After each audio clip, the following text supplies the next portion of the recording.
You wanted the best. You've got the best podcast. The hottest podcast in the world. The Chris Voss Show, the preeminent podcast with guests so smart you may experience serious brain bleed. The CEOs, authors, thought leaders, visionaries, and motivators. Get ready. Strap yourself in. Keep your hands, arms, and legs inside the vehicle at all times, because you're about to go on a monster education roller coaster with your brain. Now, here's your host, Chris Voss. Hi, folks. It's Voss here from thechrisvossshow.com, thechrisvossshow.com. Welcome to the show, my family and friends. Oh, my God. Thank you. Sit down. Oh, no. The clapping is too much. Just shut that stuff off. Give me a fucking break. Guys, welcome to the big show. The podcast, billionaires, CEOs, entrepreneurs, newsmakers, and the hottest authors come on the show to talk their shop. Now, I'm not talking about Victoria's Secret hot authors. I'm just talking about the hottest new books coming off the shelves. So just so we make that clear, the attorney said I have to disclose that. Anyway, guys, welcome to the Chris Voss Show family. Family that loves you but doesn't judge you. Just remember, don't ask me for money. It's not that kind of family, people. We just love you to listen to the show, and and you're part of a big thing there. So there's that. As always with a family, though, you need to tell all the relatives to show up for the family reunion. And this is what the podcast is. It's a giant family reunion. The stuff I make up from just right off the top of my head. It just amazes me from time to time. I had to break the fourth wall there. So we need you to share that with your family, friends, and relatives. Go to goodreads.com/Chris Voss, LinkedIn.com/Chris Voss, YouTube.com/Chris Voss, and Chris Voss 1 on TikTok. And if you don't share the show and refer it to your friends or relatives, do it or else. I don't know what the hell. I'm just kidding, people. We're not going to. The lawyer says I can't threaten people anymore, and so does the judge. I'll get the ankle bracelet off next week. We had an amazing gentleman on the show. We're going to be talking about his new book that he had put out in December 20th, 22, and some of the work he does. I think you're going to like it. He does what he calls geek-centered therapy and psychotherapy up in Washington State, and he's going to maybe help some people with their geeky brain damage. He's gonna teach you how to surgically remove the pocket protector, evidently, and other elements of geek culture. So he's joining us today. His newest book, Not Fishy Enough, a ridiculous parable about finding worth through self-acceptance. Britton Colbert joins us on the show today. He'll be talking about that book and all of his other fun stuff, as we mentioned before. He is a family therapist focusing on geeks as a special population. He has taught applied improvisation at Saga School, General Assembly, and aspiring youth writer. He has done many odd things, ranging from research scientist associate at Applied Research Laboratories to board member of Washington Association for Marriage and Family Therapy, to computer sales, to performing regularly with Comedy Sports Austin, to working in the film industry in Los Angeles. He's still working on commas. He spent his youth split between mountains, or whoever wrote this. Look, the second paragraph, they do commas. He spent his youth split between mountains, culture, and extended family in Austria and a ranch, livestock, space technology, and energy culture in Houston. In what little free time he has left after the grand adventures of this family, he runs, skis, writes sketch comedy, and has conversations with his cats. And tries not to set himself on fire while cooking. Again, wow. Now we have a show. Britton, welcome to the show. How are you? Hey, I'm great. Hey, thanks for having me on.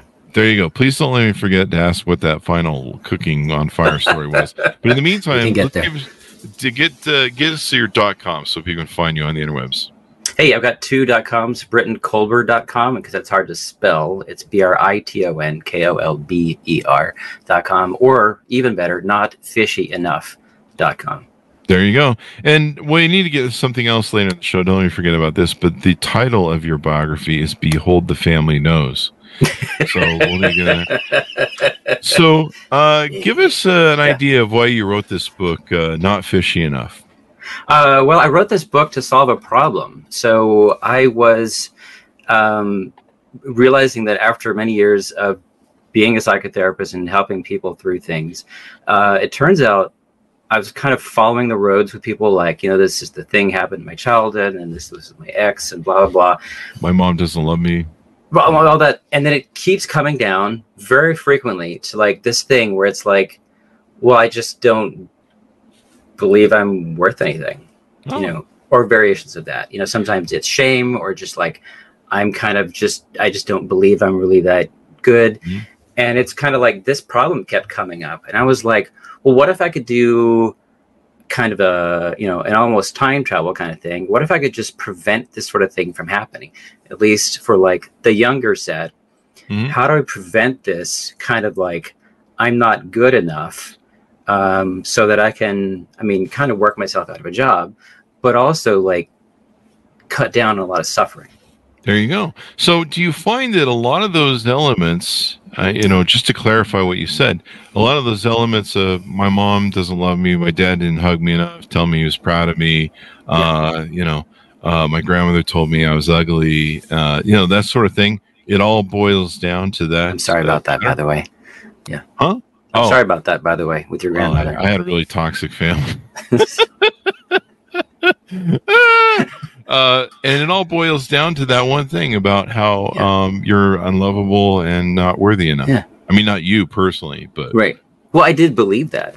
Despite attempts to like, you're great and whatever, it kind of snuck in. That's the kind of thing that happens when you fail preschool 3 times. You're like, wait, what's wrong with this? You failed preschool 3 times? I did. It was an odd school, but they were like, something's up with this kid.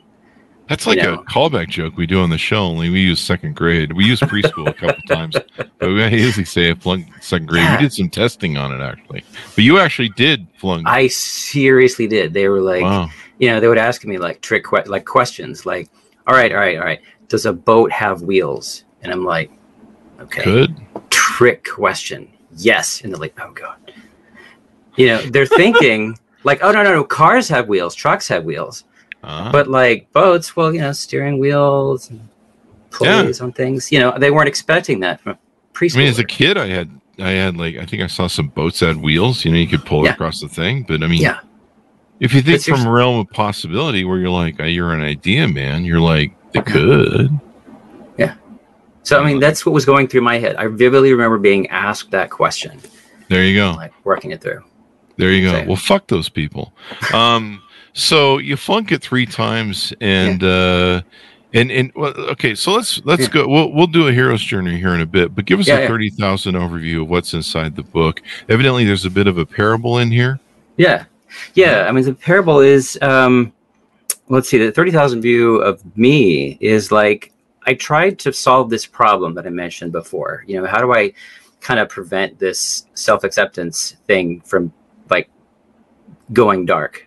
Mm-hmm. And it was like, okay, a great way to do this is if I make it simple, but not like oversimplified. Like Joseph, so Richard Feynman is like, if you can't explain something in simple terms, you don't understand it. So I kind of build from that and make it into a story, so it's memorable. And so this little guy goes on a journey in a way that's like, it kind of gives you things you can use. But in a way that isn't an insult to kids, but is actually interesting enough for adults to kind of grab onto something and be like, okay, this comedy works on multiple layers. I've had people in their 50s be like, what are you talking about? Me? Like, this is exactly me. And my kids, and like his 5th grade class at the time were like mobbed me lightly because they were like, I love this book. So it's for a broad audience. Anyway, so simple, not cheesy. And I was inspired by things like Spencer Johnson, the guy who wrote Who Moved My Cheese. It's a classic, sort of a parable classic at this point, parable to get people to think about change. And like, that sounds cool. How do I do something like that?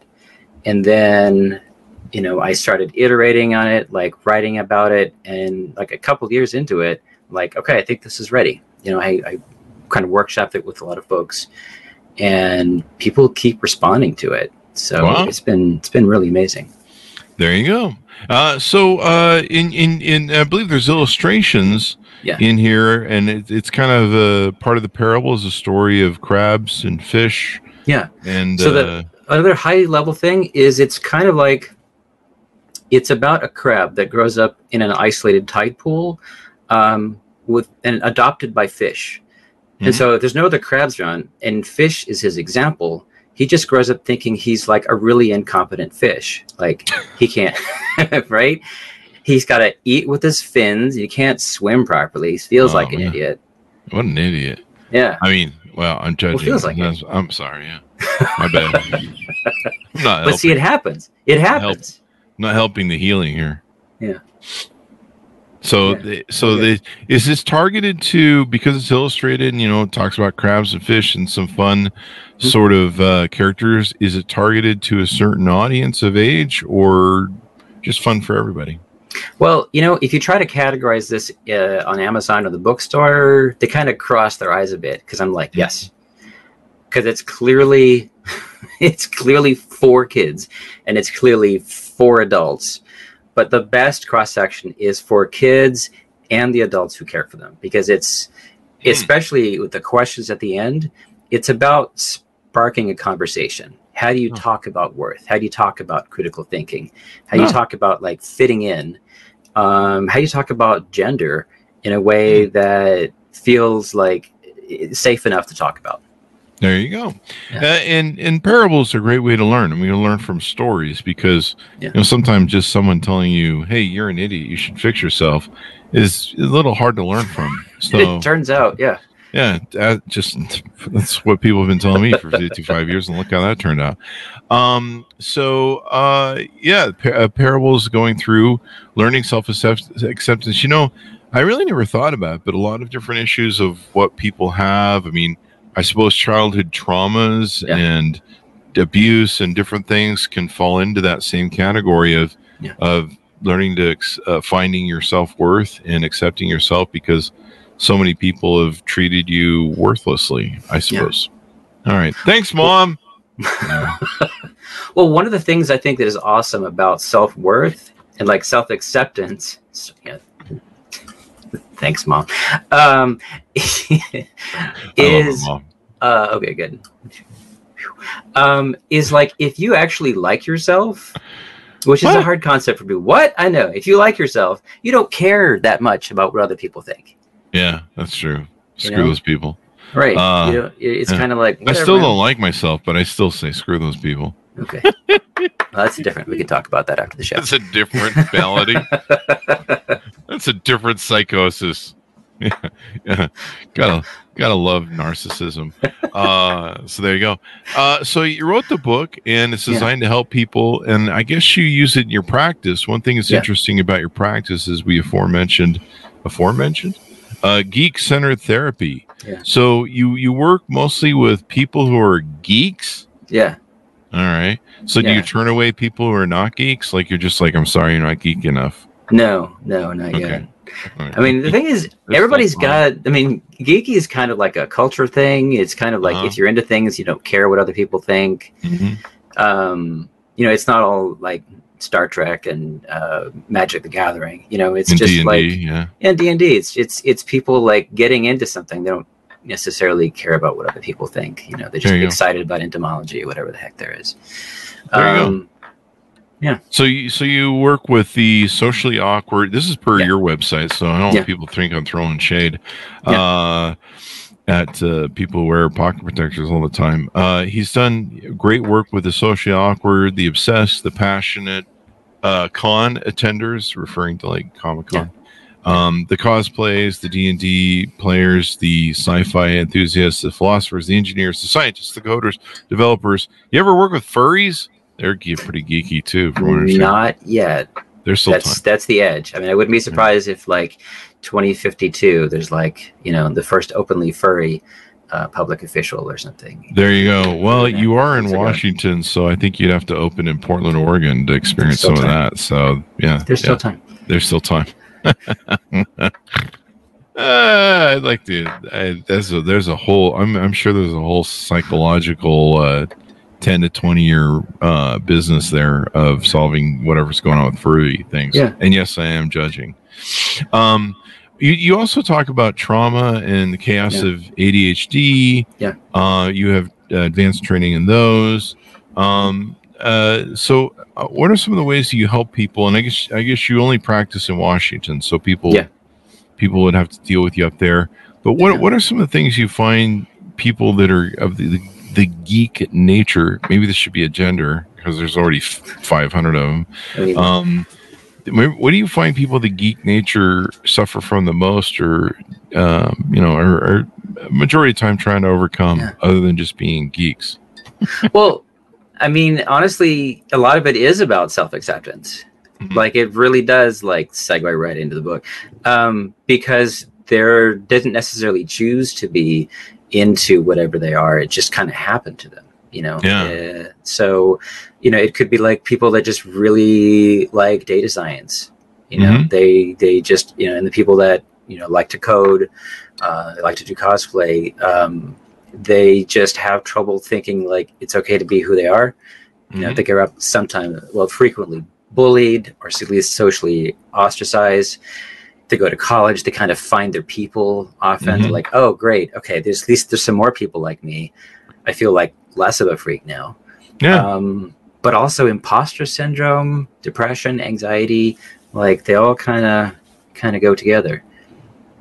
Yeah, because sometimes they're people that sometimes just they have a different angle in life. Like they can think in numbers, and they can think in math, and they can think in, but sometimes they're socially awkward, as you put on your website, and part of it is because they think in that different way, but. They certainly have, you know, when I grew up watching, what was it, Nerds? What was that nerd movie that was so popular? Oh, Revenge of the Nerds. Revenge of the Nerds. You're always picking on nerds and stuff. But they sure took over the world, man. You know, now, like, there's, like we talked about in the pre-show, there's Elon Musk, and, you know, there's that Bill Gates guy. And, you know, I mean, that guy still is nerdy as shit. And he's got, like, billions of dollars. And you can't even fix that. No. Well, he could just give it away. He could solve that problem pretty quick. Oh, yeah, that problem. But the nerds thing, he's still... No, the nerds thing, no. It's hard. It's like, you know, it's like asking someone to just not be who they are. Yeah. You know, you can fake it for a little while and kind of blend in. Yeah. But ultimately, it's like, well, I'm into this. I like well, this. I don't know. It's a big world, and everyone's different. And that's the beauty of how our world works, is you can have... You know, there's different people, and different people make up the world and contribute to the greatness of this world, because there's nobody's got the thumb on the scale. And, you know, maybe these guys can't run the marathon, or, well, they can run marathons, but you know, maybe they can't be Tom Brady and whatever, but, you know, they don't have that caveman muscle type sort of thing, but they got the brains. They got their brains. Yeah. Which is, neither of I have. Well, I mean, real quick, it reminds me of like the original definition of survival of the fittest, you know, Darwin, was not about like fitness in like being big and strong. It was like, do you fit in your environment?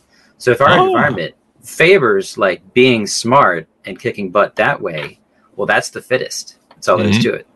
Yeah, we definitely moved from a world where brawn was everything to where now brains are everything, which has left me behind on both scales. So there you go. There was some tease out in your bios that we wanted to come back to. One was the nose thing. Behold the family nose. What's up there? Well, it was another little like self-acceptance thing, because it was part of my little journey. Like, I grew up being, there's a guy who made fun of me. We since kind of made up for it, but he called me needle nose, bugged the crap out of me. I mean, it was even pointier when I was a kid. It was even pointier than it is now. And I was pretty self-conscious about it. My mom was even like, you know, hey, let's get you some plastic surgery, you know. What's with your mom, eh? Fix that out. Well, she wanted me to have a good future. But in Austria, I went to my uncle's pastry shop, and he wasn't there. I was asking for him. And as my uncle there. And they were like, well, who's this kid? But they looked at me for a second, and they're like, oh, he's got the Colbert nose. And I was like, oh my God, I feel seen. You know, like, this is not just like something weird. This is family. This means I belong somewhere. And that just stuck with me for years since that. I was like, okay, this is the family knows. Now I know why you went into therapy. There you go. Anytime I meet someone in psychiatry, I'm like, what happened to you as a child? Oh, yeah. Yeah, people go into therapy. This is my theory. You can correct me if I'm wrong. But my theory is a lot of people go into psychiatry because it's cheaper to go in and learn the business to fix all their childhood problems than it is to pay somebody to do it. Oh, I think you're not wrong. I mean, if you go to psychiatry, there's like a huge medical debt. I mean, med school is not cheap, but like the trajectory, I think you're pretty much there. You guys have the highest suicide rate of any career path, and yet you guys are the ones who are supposed to solve the suicide issues. Oh, we're gonna check those numbers. I'm gonna check that out. I'm not sure about that. See that it's right behind dentist, one of the two. Okay. I thought it was veterinarian. Veterinarian's pretty rough. Is it veterinarians? Well, I don't know. Well, we look at some charts. Put in the top 5 or something. Anyway, there you go. That are just they have a high suicide rate because they're like listen to people bitch about their lives all the time. I mean, that would drive me over the edge. Well, that's a big deal. You got to learn how to take care of yourself. So you don't sink into the pit of despair. Yeah, you got some beauty queen talking about how hard life is, you know, that guys are always throwing money at her, and you're like, serious? This is a complaint? I don't know what people complain about in the thing. Right. So tell us this story about how you cook and fire, and it doesn't sound like the proper fire you're supposed to use when cooking. Right. Well, now I have better fire safe procedures. But there was this time where I was boiling some potatoes over a gas stove, and I leaned over to check on them, and boom! I was like, "Dang it! I like that shirt." Your shirt fell into the fire. Oh. Yeah. This must have been a great episode. It's good reason to tuck your shirt in. You didn't end up with third-degree burns or anything, right? No. I got caught it quickly. It's not too scarring. You didn't have to stop, dropping. We're not going to trigger too many people at home with the thing. Not so much. So now your main prerogative when you're cooking is not just to cook the food, but not to cook yourself. This is true. Is that how that works? Yeah. See what I did there? It has served me well. So there you go. I really think you should expand a furry sort of. Has anybody targeted the market for psychology help on furry people? Oh, maybe I'm sure they don't want to help. Maybe well, I mean, it's probably going to be something that's normalized. Like this is how people are, and this is what they're into. The funny part about furries is they're having sex in those outfits. Yeah, I saw that CSI episode about that. Yeah, and they're like, I saw like something on a convention. It was like they were doing some documentary about a convention on them, and not this is in my Pornhub, but they're having sex in the outfits. Like it's one. I was watching a convention. I'm like, they're walking around those outfits all day. That's got to get hot in there, right?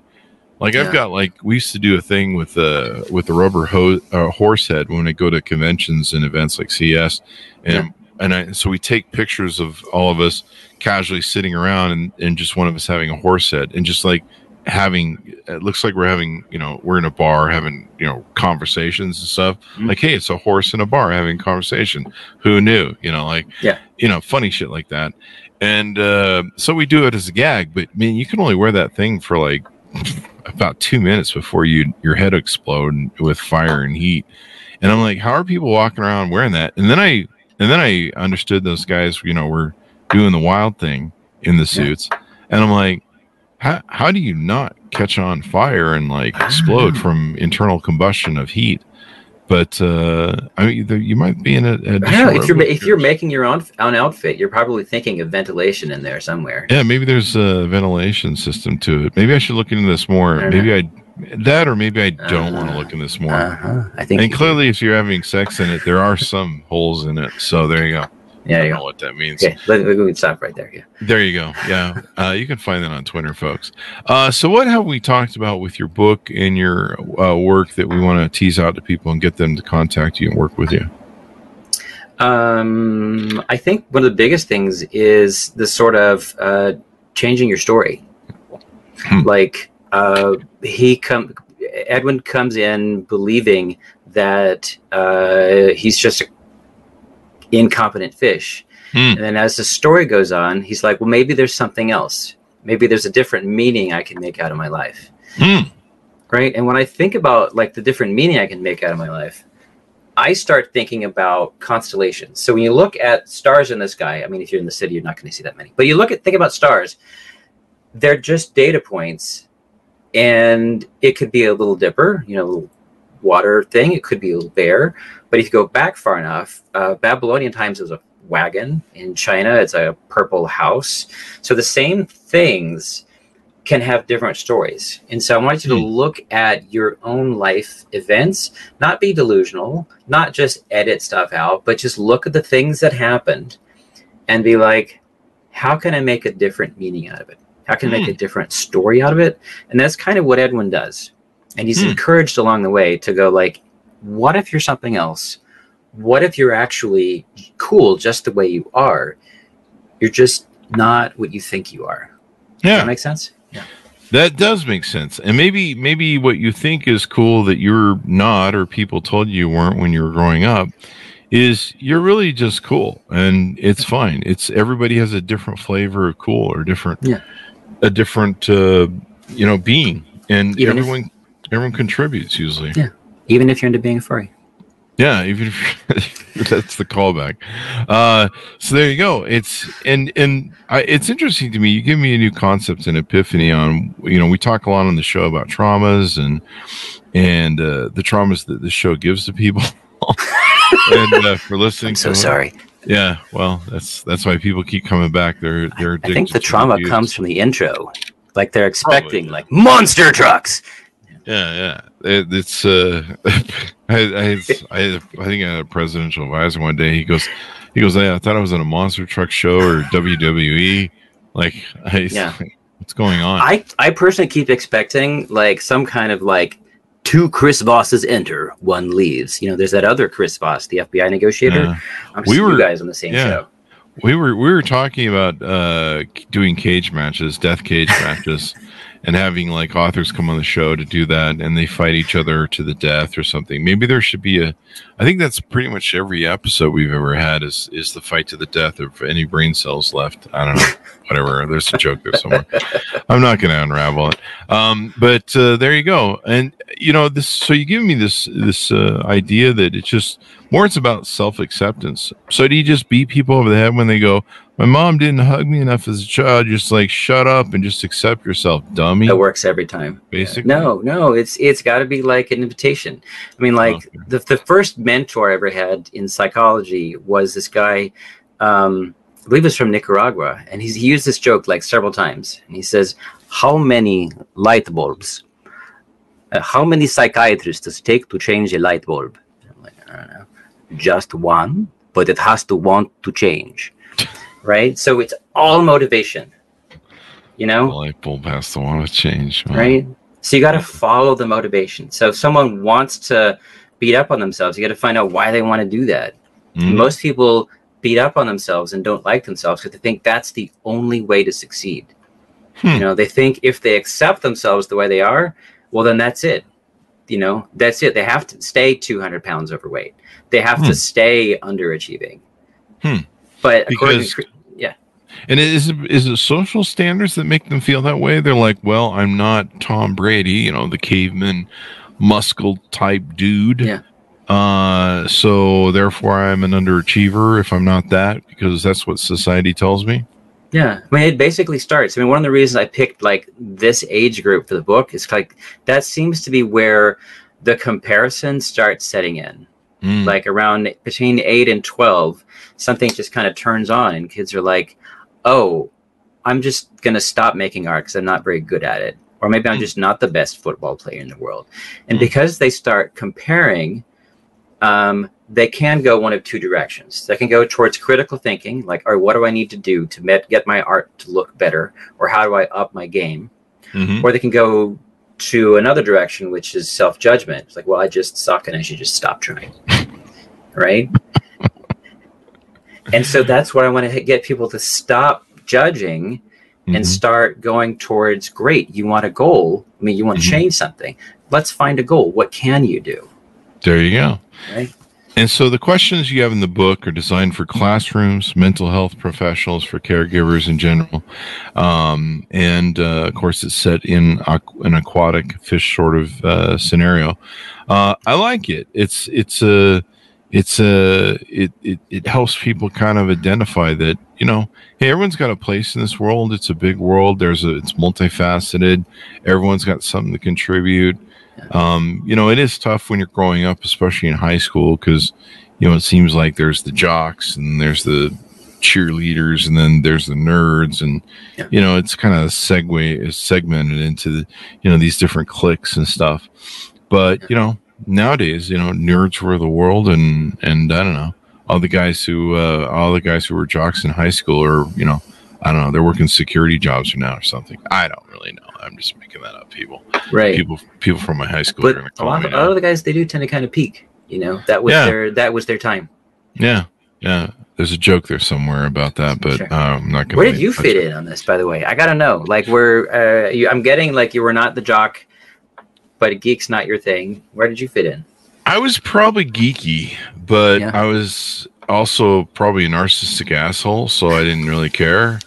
I was probably, I don't know, somewhere in between, because I had friends who were geeks, really geeky, and I really didn't like them. I mean, I liked them, but I would probably pick on them a little bit. Yeah. I was kind of like mid jock, mid geek. I was probably somewhere in the middle, which is probably hasn't changed actually, because I still tease some of my geek friends. But I'm probably geeky when it comes down to it. I'm just in denial. I'm one of those self-loathing people. Like you ever meet someone who's something and they hate on other people or like them, and you're like, but what? That makes no sense. Yeah. Well, I mean, the thing I figured out, if it's not going too deep, is like if you do self-loathing, it's kind of like you beat other people to the punch. Oh yeah, you can't make fun of me because I hate me more. Yeah. We call it self-effacing in comedy, but it's really self-loathing when it comes down to it, if you know most comedians. There you go. And you do a little bit of that. You do comedic improv work. That's why we've been having fun on the show. Tell us what you like about that, and does it help you with not only your own therapy but other people's therapy? Well, yeah, comedy is pretty amazing. I mean, comedy is both like almost like forbidden. I know a lot of people who say their therapists have no sense of humor, which is a problem. But you don't want to have your therapist be all like glib and like cracking jokes all the time. My therapist laughs at everything I say. I mean, he'll roll around. I'll be like, my mom doesn't love me and my dad didn't hug me enough as a child, and he just rolls on the ground. And he's like, and then I'm like, what's that about? And he's like, well, I see their point. Yeah. So I don't know what that's about, Nice. but I don't know why I'm paying $120 an hour for this abuse. Well, one of the coolest things about comedy came out from reading a book called Truth in Comedy. Truth in Comedy is about like finding out like the things that are the funniest are actually the things that are true. Like it's not just stuff that's clever. It's stuff that's like, oh, that hurts. Like, that's a little too true. And so, but what's also cool about comedy, not only do you find what's true, according to like Stephen Porges and polyvagal theory, you actually can help people feel a sense of safety. And if you can help someone feel safe and like even laugh at themselves a little bit, like it's okay, you're already starting to think more clearly. You know, you're not scared of what the other person going to say. You're just like, okay, we're cool. We're hanging out now. There you go. That's why we call this infotainment, what we do here on the Chris Voss Show podcast. Nice. You know, we have brilliant people on like yourself and really high-minded stuff. And, you know, it can get dry if we don't, you know, if we don't throw some comedy in there. And people learn so much better with comedy. And like you say, comedy is a great deliverer of truth because, you know, holding a mirror up to people and going, you're really fucked up, either as a human race or as a people or, you know, what we do or just in an individual. Holding a mirror and saying that to people is, you know, it's not a big rapport builder last time I checked. And people turn it off to it. Yeah. Which is what my mom did to me growing up. Right. But I'm so sorry. No, don't be. It was a character builder. Good. There you go. I had a really cool conversation. I had this privilege of speaking with John Cleese of Monty Python. Oh, there you go. And it was really cool. We talked about comedy and psychology. And one of the things that was cool about that is we came to this agreement. So I was thinking comedy, you can either use it to avoid pain, like kind of laugh it off, keep it at a distance, or you can use it as kind of like a Band-Aid to help you get through it. And he added to it. He said, I think it's actually, well, in his way, I think it's actually about, it can actually be the way through the pain. There you go. Like it is the transformational thing. Like if you can laugh your ass off while you're in pain, you can be like, actually, maybe it's not so bad. There you go. And it gives you some levity and perspective, I think, too. Yeah. Where, it's interesting about whenever we go through something cathartic or some sort of challenging time, there's always those people who always tell you, you're going to laugh about this someday. And then you punch them in the face. And then you tell them, you're going to laugh about this someday, too, probably. So how's that, fucker? How does that work? How's that? Yeah. Enjoy that. Line. And so, but then we usually end up later we can look at things and maybe smile on them and they're not so dreary and dark and we can go, hey, I got through that. And comedy, like you say, helps us get through that. I love comedy because like you say, you can address different things, social issues, what people do, and you can say, hey, we do some really stupid shit as human beings. Yes. But you don't have to say it in that way. And you can present it in a way where we can look through the mirror and laugh, but inside we're going, there's some truth to that. Yeah. We're not the smartest little beings we think we are. Maybe we should do better. Yeah. And, it's a great way to get change to happen. I mean, that was like the whole role of the trickster in mythology and folklore, like the coyote in Native American groups, the court jester in medieval, courts. He was the guy who could make fun of the king. So like could say the uncomfortable truth, and as a psychotherapist, I think it's important to be able to say, hey, by the way, there's this elephant in the room. We should talk about that. We should talk about your elephant. We should talk about this elephant in the room, and if you can make it feel safe while doing it, it's like, okay, fine. You're right. My therapist laughs at the elephant in the room. He's like, holy shit, that's an ugly ass elephant. Where'd you get it? From my mom. I don't know why. Use my mom as a callback joke. I'm sorry, Mom. I love my mom. She's nice. We're just having fun. The elephant in the room. People need to learn, and it's so. Do people need to sit down and go basically do that? Who's that guy Smiley or whatever it was on Saturday Night Live, where you look in the mirror? It was Al Franken, and you go, "I like myself." Yeah, I like myself. I'm a good person. Do people just need to do more of that? Is basically that it? Oh, honestly, that's a great question, because I wondered that for years, and it turns out like Kristen Neff, NEFF, has done this amazing research on this, and she just basically borrowed heavily from Buddhism, where it's about being kind to yourself. Like, what if I like myself? What if I'm open to the idea of someday liking myself? There's this whole tradition of a loving kindness meditation. As cheesy as that sounds, it's a great way to kind of open it up to like, well, what if I actually am okay with me? There you go. I mean, everyone should be okay with themselves. I mean, screw other people, what other people think. But it's dangerous. It's dangerous because if you're ostracized by your community, it can kind of feel like death. That's true. Yeah, that can feel death. But maybe it's them and not you. I don't know. That's a whole narcissistic outlook on life. But it's one of those things where what was the old thing with Fight Club? I remember watching Fight Club, and we're trying to get the author on the show. He's got a new book out. So watch for that in case we do, because I'd love to get him. But I remember watching Fight Club, and the guy said, I think it was a Brad Pitt line. He said, we buy stuff to impress people who don't give a shit about us. Yeah. And that really struck me, because I was buying all sorts of stuff to impress people and impress myself. I grew up poor, so some of it was for me. But it really struck me, and I'm like, God, people don't give a shit. Like, I've met people that are like, they spend a lot of time worried about what people think about them socially. And about 40, it seems like when you're about 40, you finally realize that, hey man, everyone's not thinking about you. Like they're busy. They're just like you. They're thinking about them. they're not really worried about what Chris Voss is doing 24/7, unless they're my stalkers. Mm-hmm. But other than that, those are the people who make me feel loved because they need me. But all 5 of them. But yeah. So, but seriously, it's like we seem to be kind of wired for this. Like, it's the amygdala is this sort of like little tiny thing in the mammal part of your brain, but the emotional center, and it's looking for threats. It's looking for like, that's just, it's better to mistake a stick for a snake and like freak out than die. We're selected for that. And so it's like physical threats, but also emotional threats. Because if we're ostracized, if we're out of the group, we don't get to eat. We only get to forage whatever we can, and they can just, keep us out. And so that sense of like threat from being like kicked out is just there. We didn't ask for that to be installed.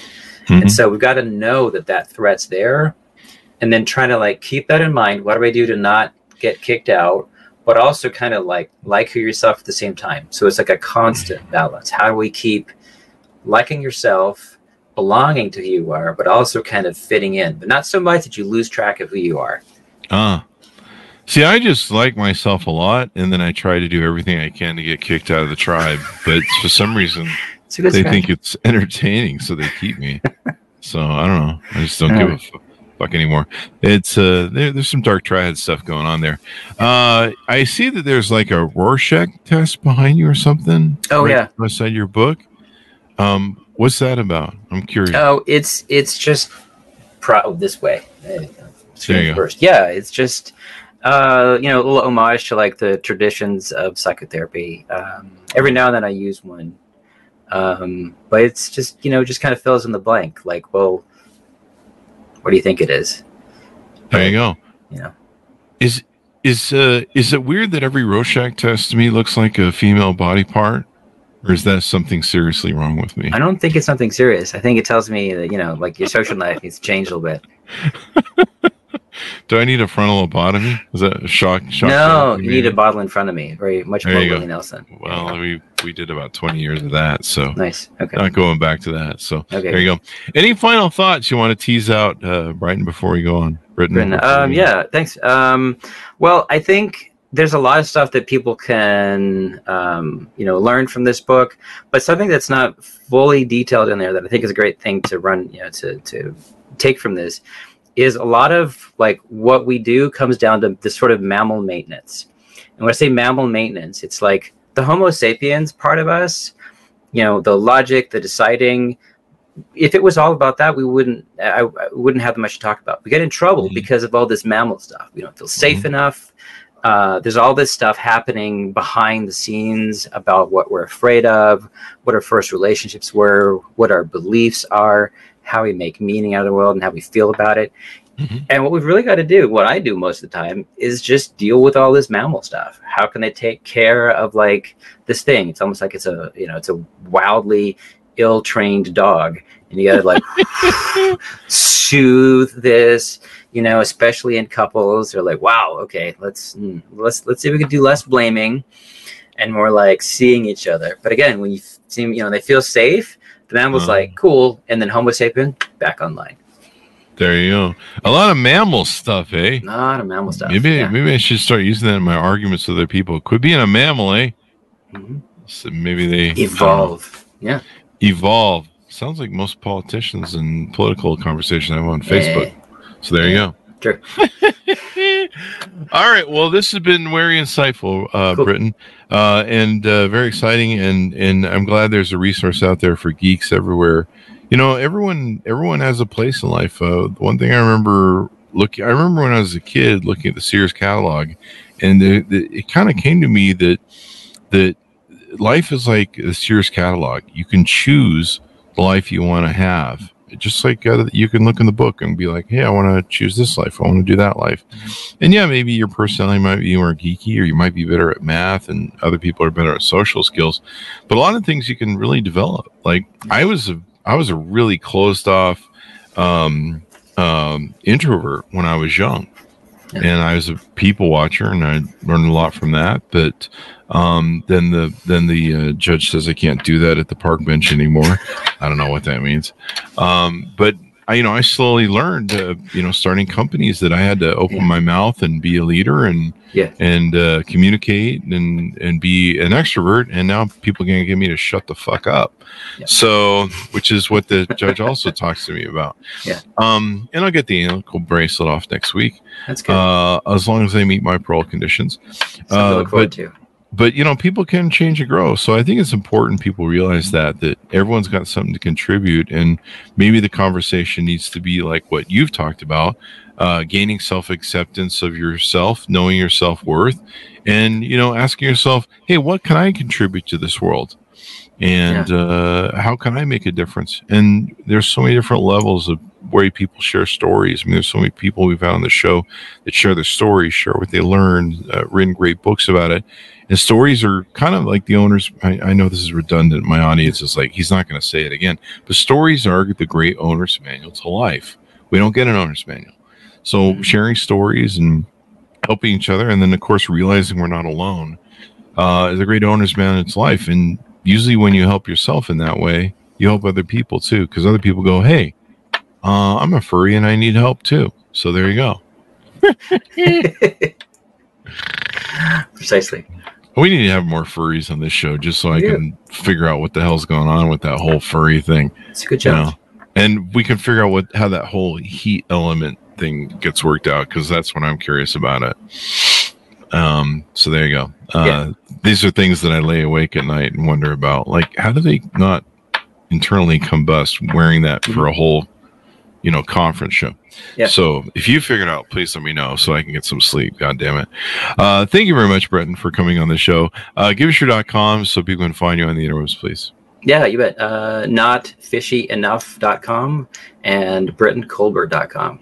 There you go. There you go. And all that good stuff. So thank you very much for coming on the show. We really appreciate it, man.